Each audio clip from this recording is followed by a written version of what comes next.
So just to give you some context, 11 years back when I had my spiritual awakening, I was working as a software developer anywhere between 16 to 30 hour stretches with no exercise at all, smoking about 30 to 40 cigarettes a day, along with about 8 to 10 joints of marijuana a day.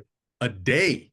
A day, for years, this was going. I was a very functional addict, and it was pretty much the only way I could keep going, because if I stopped, I would crash hard. So I had to keep going. And then I had my awakening and I quit everything pretty much overnight. And how did that feel? This is an extremely powerful conversation with Kevin Bruce Scott, who is the founder of Effortless Alphas, a Facebook group for men, and The Word of Man, which is a mastermind program that he runs within Effortless Alphas. I've been participating in these groups for about 6 months now. It's a space with amazing men where we have powerful conversations, support each other, and just connect over brotherhood. One of these mastermind sessions happened to be just the two of us, and it led to this extremely powerful conversation about addictions, about growing out of addictions, not quitting addictions, but actually growing out of them, and what my spiritual journey has been. It's the highlights of my spiritual journey. And inspired by this and many other events that have been happening in my life recently, I have created an experience that's going to be starting soon. It's called Encounters with the Divine, where I'm going to be going into much deeper detail about my story from the beginning when I was in the addictions, quitting the addictions, my spiritual awakening, which happened not through belief, but encounters with the divine, where it did not require belief, but it was a direct knowing from within, from my direct experience. And this whole experience is going to be a spiritual journey for you. So I'm going to be using my story to guide you on a spiritual journey. And this is a spiritual journey that goes beyond belief. It's through direct knowing, through your direct experience. And it's about a divinity that goes beyond God, beyond religion, and anything to do with, again, the mind, beliefs, any constructs that we have, any idols, anything outside of us. It's a divinity that's completely pure, completely raw. It's truth. And it's not about believing me or me convincing you. It's about you coming into contact with truth directly that you feel in your soul. So this experience is going to be starting soon. The sign up link is below. And this conversation with Kevin is a very powerful precursor to some of the things that have happened in my life that are absolutely miraculous, that I wouldn't be where I am today without these truly divine, sacred experiences. So enjoy this conversation and get into the spiritual journey that I'm going to be hosting soon. It's free to sign up, and I would love to have you in there, because what I'm sharing in here truly is just the highlights. The real power behind this whole conversation is what I'm going to be sharing in this journey. So I look forward to seeing you there, and I would love to hear your comments about this conversation, what it sparks for you. And yeah, if you want to join Kevin's groups, I'll drop the links below. So check out the description for all the links. Enjoy. We'll play some on hold music. Da, da, da, da, da, da, da, da. And we're back. So for you, I'm not going to go into the meat of this right now. I'd like to hear from your perspective how things are going and what you're up to. It's been quite an intense few weeks, especially because I've been doing a lot of body work, and this is usually the part which I ignore the most. But in the last few weeks, I've committed to really taking my body to the next level. So just to give you some context, 11 years back when I had my spiritual awakening, I was working as a software developer anywhere between 16 to 30 hour stretches with no exercise at all, smoking about 30 to 40 cigarettes a day, along with about 8 to 10 joints of marijuana a day. A day? A day, for years. This was going. I was a very functional addict, and it was pretty much the only way I could keep going, because if I stopped, I would crash hard. So I had to keep going. And then I had my awakening and I quit everything pretty much overnight. and How it's did been. that feel? I mean, it was during an ayahuasca experience, so I was feeling a lot of things. It was not. It was not a typical quitting experience, I guess. So there was a lot going on, and this was actually a byproduct. I did not work on the addiction as I did not even call it an addiction. I actually enjoyed whatever I was doing. So when I quit, it just felt very natural. It was a transition, and Mm, it just felt like I'm a new person. It was literally like I downloaded a new identity and I dropped the old one, like in a switch, pretty much. that's the So way that's to why, do it. yeah, like the quitting was very easy from that perspective because it did not feel like I'm quitting. It just felt like that guy is dead. This guy has been born, kind of. Okay, this is really fascinating and amazing. Uh, was there a moment for you where you had I want to know how it came about that the identity hit you and it's like I'm done with that and I'm in with the new. Like I said, on that specific night, there was a lot going on. Yeah. It was especially like it was an overdose experience. I had a bit too much. And I mean, there was so much going on that it's really not possible to pinpoint the stage at which that flip happened. Mhm. It just kind of when I came out of the experience the next day, I was like, I'm done. Hmm. I'm just a new person, and that's Okay, it. so when you came out the following day, it wasn't during the event that you made this decision. It was the following day. It was like, that's I it. mean, I'm like I said, there wasn't even a decision. It was more of a realization that I'm just not that person anymore, and that doesn't interest me at all. Like it was really like that. There was no active decision to quit anything. It was more like an announcement that this is the new me, I and it love was that.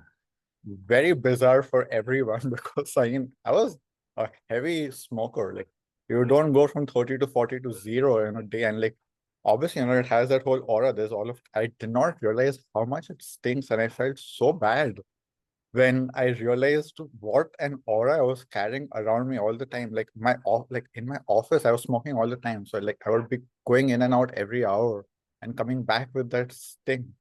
And all my colleagues, they never said a word. I mean, it was so crazy for me to realize when I had that experience with someone else, like with my friend, Yes. when I was standing next to them and I was like, what is happening? So it and like it was the level of change was drastic because I used to be sleeping around 4 or 5 a.m. in the morning and waking up around 1 or 2 in the afternoon, going to the office, either going to the office or not going to the office, working from home and working a few hours in the office or staying the whole night till 5 a.m. Like really, there was no schedule. I Okay. had a lot of flexibility because I was great at my job. My manager told me you do what you want. And Yeah. like whole team kind of accepted me for all my flaws because I could deliver better than most of the people. Even when you're fully high and Only because I was fully. only because you're fully high. Yeah, I was in Seattle, so I could smoke all the time. Like there was no restriction around Yeah. import.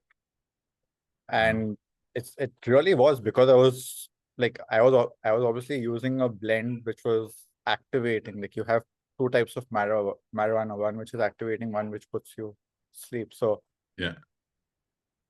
anyways, like when I came back from my retreat, I started showing up at the office at 7 a.m., working up until like 4 or 5 in the afternoon, being super present, going for all the meetings, like not stinking of smoke, being a normal human pretty much, like after that, Wow.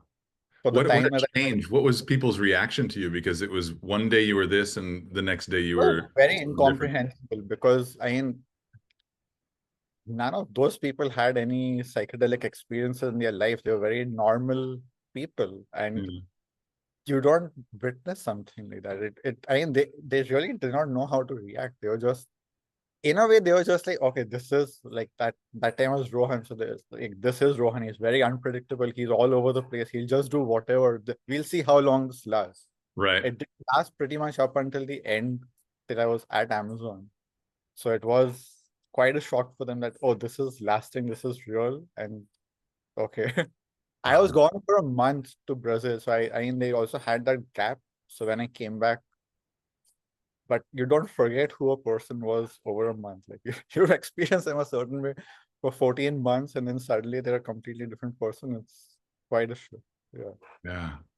So what I really love about this is you didn't actively quit something, you grew into something else, Yes.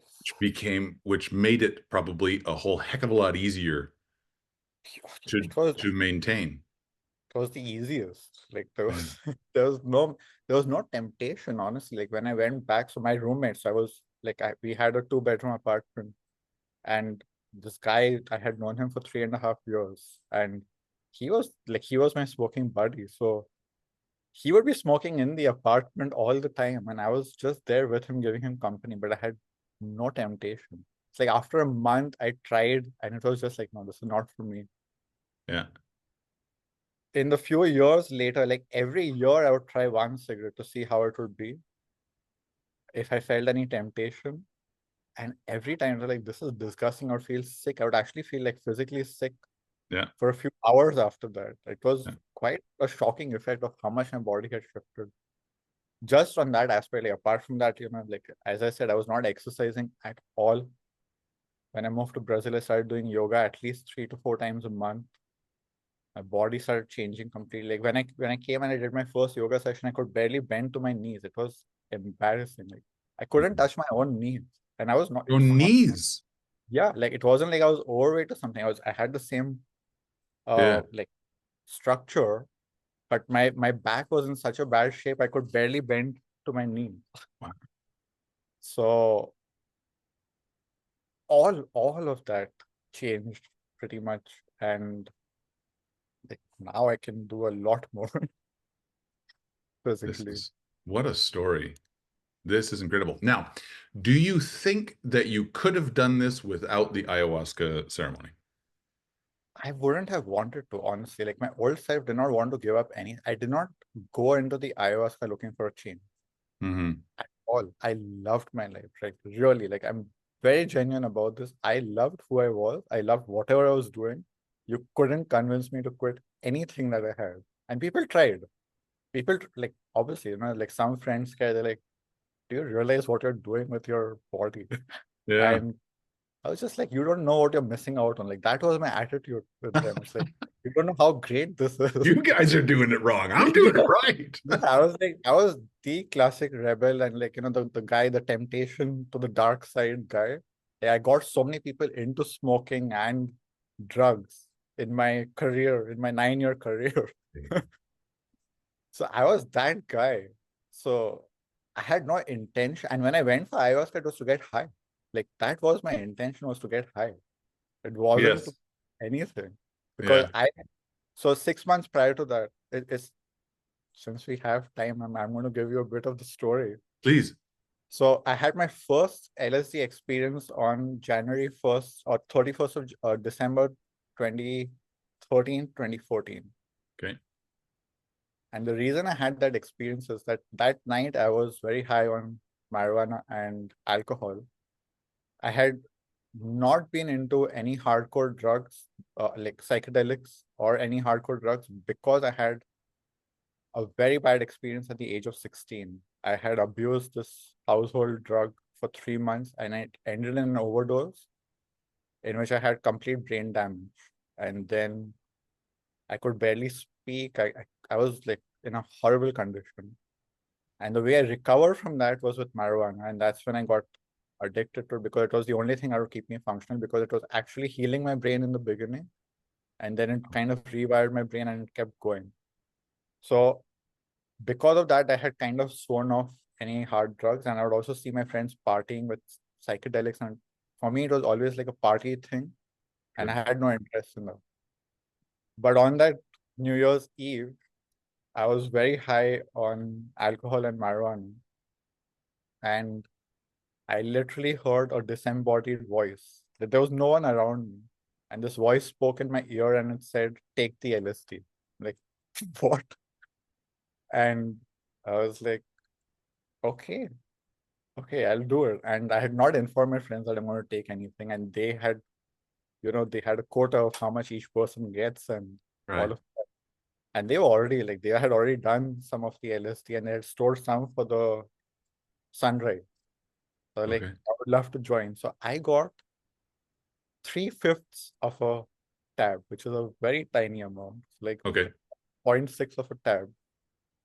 And that's when I had my first psychedelic experience. It was super beautiful. It's like the most beautiful thing I'd ever seen. My mind expanded a lot, but it did not get spiritual. And but it, like, that voice, I now know it as the voice of ayahuasca. And very soon after that, some things started aligning, because a week after that, my then kind of girlfriend, she suggested, let's go to Brazil. So she was dating someone, but she kind of had a thing with me, and she was like, I want to go to Brazil with you because the World Cup is happening. The soccer World Cup was happening in 2014. I had no interest in soccer. So I told her, okay, I'll go with you, but I don't have any interest. I'll go with you for the matches if you come with me to do ayahuasca, because I had just discovered LSD. I'd heard that ayahuasca is the strongest of the experiences. So Okay. like, if this is how amazing LSD can be, I want to find out what ayahuasca is. Oh my So God. that Okay. is what led me. And then we broke up. And In she, Brazil? no, she did not even end Okay. up for the trip.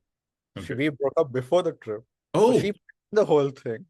We broke up, and I ended up going, watching the World Cup matches, and then having an ayahuasca. what? That's like very divinely orchestrated, the whole thing. Like, really, like every single Absolutely. thing. I was 100% divinely so orchestrated. it was incredible. Like, when I look back at what had happened, a few months after my ayahuasca experience, when I looked back and I realized what had happened, I was like, you can't write this story.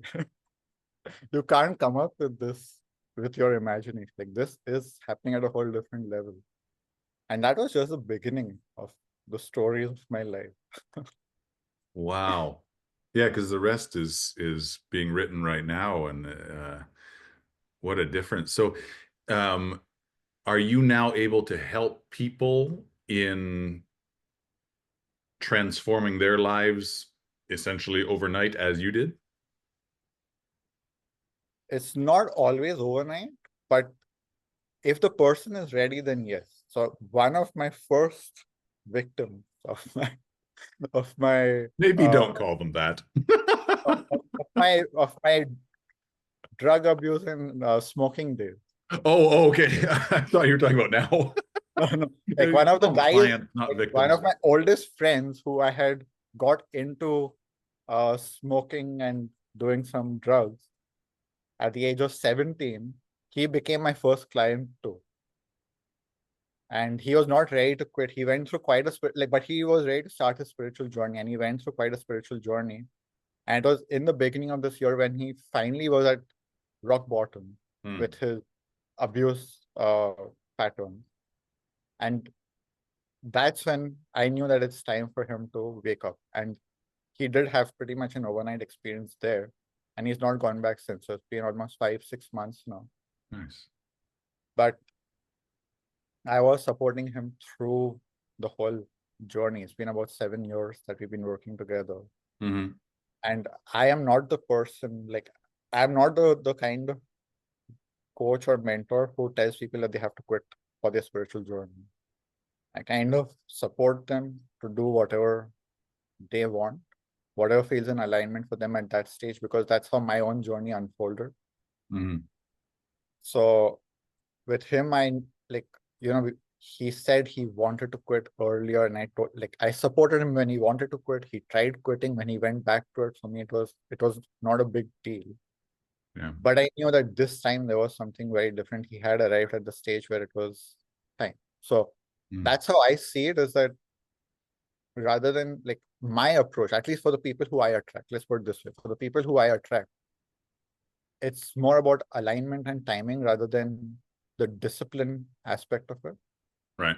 Because I feel like when we try to force it may even amplify, because we like the work you're doing is very deep on the spiritual side. So because it's uncovering a lot of stuff, a lot of energy, uh, sometimes the coping mechanisms help to keep going for some time until it's really the time to quit.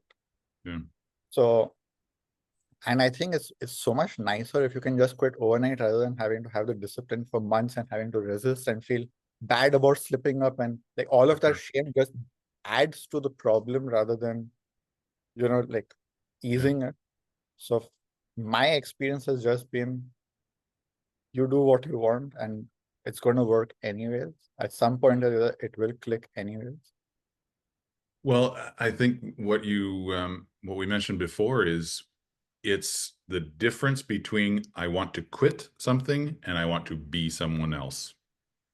I want to Yeah, be something yeah, new, or I want to be the exactly, next version of me. exactly. That is the difference right there. If they're coming to you, and you can probably tell in their language or in their vibe when they come to you, it's the difference of, okay, I'm ready to quit smoking. I'm ready to quit whatever. That's a very Exactly. different feeling than I'm ready to change. I want to experience a new side of me. Yeah, and that's exactly the work that I do. Is like I kind of don't pay a lot of attention to people's initial intentions often, because I also know that people don't really know what's in store for them. That's Mm, usually the experience with me, is that someone who comes to work with me doesn't really know what's going to happen. Even if they think they do, they can, like their mind, this is how I see it, is like me, who I am and the way I work and the energies with which I work are all about deception or the trickster. There's a lot of trickster energy in a way. mm. It's like, it will like how ayahuasca worked means like, yeah, come get high. You're gonna have the best trip of your life. Everything's going to just get better from here without like any kind of like, hint of you're going to quit everything that you think that you love. Because if someone had told me you're going to have a spiritual experience, I was hardcore atheist, a hardcore skeptic, Yeah. no interest in spirituality or religion or any personal development, self-help, none of this. Like for me, it was bullshit, like active denial of all of that. So if Yep. someone told me you're going to have all of this and you're going to quit everything, I would have laughed them off. Like And you probably wouldn't have gone. I would not have gone, literally, Exactly. exactly. That's why like there was a lot of trickster energy there. Like, yeah, yeah, come. We're going to get high. This is going to be the best thing. And the funniest part is like I went to a retreat center which was all about psychotherapy and uh, healing and spiritual development. And my narrative was, I grew up in India. I know how to ignore all of this bullshit. I'll go and I'll get high. Let them do what they want. Like this was the ego talking, and it was so Yeah. strong that the I really needed to be tricked into it. So that's often the case with the people who come to me, is like they may come with whatever intention they come with, or they have some idea about spirituality, or they will go to the next level that is all a concept. But usually what ends up happening is it just can't be conceived. Mm. Before you had this experience, would you say that you knew what your purpose in life was? The craziest thing is that just before I went to Brazil, I had my review with my manager, Okay. and I did not realize I was being interviewed for a promotion. I was completely not They expecting. wanted to promote you in the They state did that you were in. they did promote me. They did promote Not you. just want, they did promote me. Okay. And I it was a very unusual promotion because I had just been there for 12 months at the time that I was interviewed as a full-time, I think 15 months maybe as a full-time hire. Okay. And I was fresh out of college. And Amazon actually has a very high bar for promotion. So the typical promotion cycle for new entries is about 2 to 3 years. Okay. I got a promotion in 14 months, which was, no one really liked it in my team. I believe it. I believe it. Because there were some teammates who were not even new hires. Like there was this guy who had been at he had a career before Amazon. He had been at Amazon for about a year longer than me, and he was really looking for the promotion. I was not even looking for the promotion. Like I was just loving my job and doing what I love. Yeah. Before I went to Brazil, I had the interview, and my manager asked me, "What's your 5-year plan?" And I just made up something. I had no clue what I was doing in life. I was 24. Like, 24. No one, like, I don't really think anyone knows what they're doing at 24. What's their life Yeah. purpose? So Yeah. I made up something. I was like, yeah, I want to grow here in the company. I want to do this. I want to do that. I said something. And then when I came back from Brazil, I was given a promotion. And that was a year I had actually taken over 2 months off. So in those 15 months that I was at Amazon, I'd even taken 2 months off to travel, 1 month to Brazil, 1 month to India. So I was really doing what I want. Wow. Okay, so you have this awakening Yeah. in Brazil. You come back, you've got a promotion. What drives you into what you're doing now? So in Brazil, in the ayahuasca, so I had 4 ayahuasca experiences. In the second ayahuasca experience, so the first one was my spiritual awakening. Right. Second one is where I was shown the future. And I saw myself living here and working at the retreat center and training and doing all the things. And I've actually glimpsed moments which have happened in the Nice. reality. And I was having a deja vu, like, oh, I've been here. Oh, I've seen this. That's cool. And it was the first time when I had that vision. It was the first time that my heart spoke and it said, I want this. I had never had a heart desire before that. All my And desires are mental. what age are you at this point? 24. No, no. Oh, so this is all happening in the same year. Okay. No, this was all happening in the same retreat. Like it was Oh, all over 9 days. All of this oh, happened in 9 days. okay. Okay. So you got the promotion while you were in Brazil. Yeah, pretty much when I came back from Brazil, I got the promotion. Okay. Okay. So your heart So speaks to you on the second one. on the second one, and at that time I knew I'm doing it. Like there was no doubt in my head. I, in fact, in the middle of the experience, super high, looking a bit crazy as you do, went up to the facilitator and I told her that I'm going to come and live here. I'm going to work here. She was like, yeah, okay, we'll talk in the morning. Like she did not take me seriously. Obviously, like Of this course guy, not. it's the second day I know her, Yeah. and yeah, okay, we'll see what happens. Yeah. And she's a veteran. Like she had at that time 30 years of experience. I did not know that there were several people who had done something like this and never followed through with it. Like they would have a vision and they would say something and then life Yeah. happened. Yeah.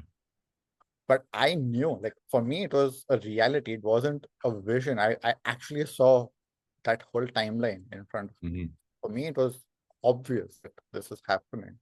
So my conviction was through the roof, but people kind of don't take a 24 Sure. year old that seriously, especially when they're high on one of the most powerful drugs in the world. So, Yeah. so I then basically what happened is that I stayed back a few days after the retreat and I spoke to her and I told her how I can, like, what I can offer as my skills. At that time, I was a techie. So I was like, I can help you with your website, with all of your marketing stuff if you want. I can do the designs and all of that. She was like, yeah, I love that. Because she had been looking for a techie to help her out. So that also worked out perfectly. Divine. And then because of my promotion, I became eligible for a sabbatical. So I was ready to quit my job and go to Brazil, but I became eligible for a sabbatical. So I actually got to come here for 3 months, try it out, see how it goes. And if it did not work out, I still had a job to go back to. Pardon me. You can't write this. I told you, I have not even really given you all the details, but like just you can't write the story. No. Okay, so you take a 3-month sabbatical. I take a 3 month sabbatical, and obviously it just gets better and better. And at this time, ayahuasca is still seducing me. It's not shown me the dark side of life yet. It's just shown me the extreme divine beauty, the cosmic planes. Everything is just delightful. So I'm like, this is ayahuasca. Of course, I can do this for a lifetime. What are you talking about? And I was very conveniently ignoring everyone else's experience. Like they're working through trauma, healing, and all of Wait. it. That is perfect. I was very conveniently ignoring everyone else's experience. This Because is for me, it brilliant. was, I like you have to understand you're witnessing real heaven. Like you're experiencing real heaven in a very paradise-like environment. Yeah. It's very difficult to focus on people talking about negative stuff. It's like you're kind of in a different zones. It's like when people Okay. are talking about their stuff, it's like, okay, that's happening. That's them, but I don't know what they're talking about. This is Yeah. ayahuasca with me. So this is going to be my experience for the rest of my life. Okay. We'll see how that So, goes. and then it just gets better and better over the sabbatical. So then obviously I come back to Seattle for 2 months. I quit everything. I shut down my life, sell everything that I have, and then I move to Brazil. The moment I move to Brazil, ayahuasca reveals the other side. Of course, because this is Because part of the divine plan. exactly. So it's like You wouldn't have gone had it just revealed the darkness. exactly. And that's when my real, like you can say, real spiritual journey, but the healing journey started. But then Can you share some of the this dark side that you experienced? I can, but let me tell you a bit of the crazy stuff that happened before I go there. Okay. So as soon as I quit my job and I moved to Brazil, out of nowhere, I get an email from someone saying that we have a new startup, which is all about freelance contracts, and you can work from where you want. And we are looking for people who have worked at one of the top 4 tech companies. And we will pay you well. You get to choose your projects, you get to choose your work hours, you get to choose your location, obviously. And at that time, remote work was not a thing. 2014, it was just starting. It was like just Yeah. on the cusp of like, the nomad, the whole digital Yes. nomad. Yeah. So I did not even know it existed. I was not looking for it, but again, like I just get this email. So I'm like, I had plenty of savings. I did not need to work. So, but I did not come here with a job or any kind of prospect. So when I came here to volunteer, it was obviously I was not getting paid for it because I was training, learning. So it's just like, sure, because I have to work for 10 days in the retreat. And apart from that, I have nothing else to do. So sure, you want to give me work, which I love. You want to give me money for that. And I get to sit in the jungle and work. Sure, why not? Why not? So Wow. that also happened. And then 6 months after that, my aunt connects me to a guy who has another startup. And this guy said, I can give you the same terms, but I will give you a monthly fixed salary too. Even better. So I like, what more can I ask for? Crazy. Again, it's like not looking for it at all, but just being the pure magnet without or magnet or whatever. It's like it's really like everything was just being placed one up, Divinely one up. guided. It was Meant just to like be. every single thing was like green lights, green lights, green lights. Okay. And the dark side, So this is, you're now in Brazil. You're this set is up here. You've got a 2015. job. Yeah. You're working at you're training at the facility. And then how long are you there before this happens? The dark side. The first retreat itself after I moved here. Of course it is. I've It did made the not wait. decision. I'm here. I'm not going anywhere. I'm Exactly. in. I was fully committed. I had quit my job. I had like I also with that I actually surrendered my visa. So like I had a US H-1B visa, which is not easy to get. No. Especially and at that time also it was not easy, and now it's even tougher. Yeah. But yeah, like I surrendered that visa essentially by making that move. So I had no way to go back to the US. If I had to go anywhere, it would be India. I was like, I'm all in pretty much. Okay. So it knew that it had me hooked enough to show me the dark side. Yes. Okay. And And what experience? it's tricky to explain it because there's a lot of projection of my own, but there was also a lot of narrative that was coming from my mentor because she is a psychotherapist. That has been her primary profession for 35 years. Okay. And then she transitioned into shamanism and ayahuasca and all of this work. But she always kept the lens of a psychotherapist. So she was always analyzing everything from humans are broken and there's something that needs to be fixed. Like kind of like the whole psychotherapy. That's how I see psychotherapy is like the whole paradigm is that there's something wrong with you and you need to be fixed. Mm. And basically, I had certain experiences in which she overlaid that narrative and it just kept getting deeper and deeper from there. And if it was me guiding myself, now, like with all the wisdom that I have today, if I Mm. met myself from 10 years ago, the way I would interpret those experiences would be completely different. Mm. Because it was essentially just fear. Right. Rather than confronting the fear, I was being given this whole narrative of these are your traumas, this is what's wrong with you, this is how you're broken. And you're depressive and you're suicidal and you're this and you're that. And I do not feel depressed when I was at Amazon and smoking, but wait, well, if you're smoking 40 cigarettes a day, you must be depressed. If you're high all the time, you must be depressed. If you're driving very fast, you must be suicidal. So I was like, okay, you are the expert. I believe you. Like at that time, I because I was also in a very vulnerable Wow. state, I end up giving all my power and Okay. buying that whole narrative. And basically for 8 years, I was working through that whole narrative, which was compounding more and more as it kept getting deeper. Okay. And then, so I quit the first time in 2020 because I realized that it was a very toxic situation. That's when I started my own business and my own journey. But then I kind of went back.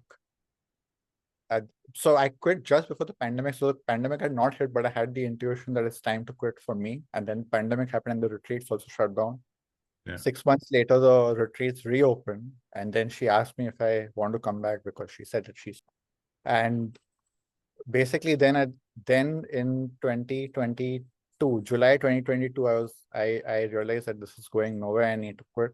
And I gave her 6 months to find someone as a replacement. And so in February 2023, which was actually to the date, so February 17, 2020, 2015 is when I came for my first from the sabbatical for the first volunteer experience. And Feb 16, 2023, I had my Wow. last. Came full circle. Came very full circle over 8 years. And very soon after that, I magnetized my soul, my twin flame, kind of my twin flame. And she basically brought me to the whole idea that there's nothing wrong with me, that I am a human and this is what it means to be human. And she really helped me to completely dissolve that whole narrative that had been built up over 8 years. And fast. It took a while. I would say it took about 1.5 years. But For the you built it up for 8 years. yeah, So I mean, to clear it in it's a year and a half is pretty good. super fast. But Yeah. yeah, I mean, just to give context, Yeah. it was about 1.5 years, but it was pretty amazing that it was only 1.5 years because yeah, it can take a lot longer. It could take a lifetime. It can take a lifetime, it can take many lifetimes. And honestly, like if I had not met her, which was again like super divine, I met her on LinkedIn. It's not the place where you meet your soul twin usually. Interesting. Especially when you're in Brazil at an ayahuasca retreat. Exactly. And she was in Portugal. And after the first few conversations that we had, I invited her to Brazil. She ended up taking the invitation. And that's when our journey went really deep. And she helped me to heal all of this. So, yeah, I guess that maybe sums up the highlights of my journey. That's a hell of a story. I Wow. did not know I was going to end up sharing all of this because I was going to give you some context of my body, of where my body, like I told you I was doing some body work and Yes. like how my body was 10 years ago. But I'm very happy to have shared this. It was really fun. I'm so grateful that you did. This is epic. And I hope that you share this story a lot to everyone. I do. I do. I feel like I need to refine it into something and package it into like something very potent. because I feel like the way I share it maybe doesn't really deliver the full impact of I what don't it know. That is. was pretty impactful the way you shared it here. I I'm would very say happy that this is I'm with recorded. you. Like I'm connected to this story. Of I'm very happy this is recorded because I'm going to ask you for the recording because course, I I'll put it love in the the way group. it unfolded today. It's been amazing. You've been an amazing interviewer, Oh, thank amazing you. co-creator in this. Well, the reason I think the reason this worked really well is because the questions I asked were not just to get stuff out of you, but to be able to help other people in the group. Yeah, I realized that you were doing that too. So I Yeah. hope that everybody gets something out of this. My other question for you is, do you believe that you can help people do these transitions with or without ayahuasca? Are you asking can I do both, or are you Yes. asking does it need to be Because with I mean, I? you still do the ayahuasca, and that's the I main. I actually don't offer ayahuasca to a lot of people. I only Okay. offer if I feel called by ayahuasca to offer it to them, or if Oh, like some divine synchronicities. But most of my work happens without ayahuasca. this is important to know. For Like, now, it's at least. important to share. It's not true. Let me give you the full context. Okay. Because I say it's without ayahuasca, it's without drinking ayahuasca.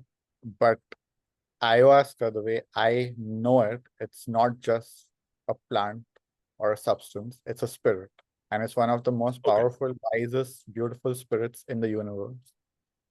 And I, in my first experience, entered into a strange union with this spirit, where it kind of became part of my being and it Hmm. worked through me. So when I say without ayahuasca, it's not exactly true, because when I'm doing my channeling, when I'm doing my transmissions or my healing work, even online, it usually I'm channeling the spirit, the energy of ayahuasca I'm holding. It's very much part of my being. So I do work with ayahuasca, but not in the way Okay. most people would expect it to be. Then this is also extremely important to share with people and to have known consistently that it's not, my work means you have to come to Brazil and drink Yeah. ayahuasca and get high with me or with someone.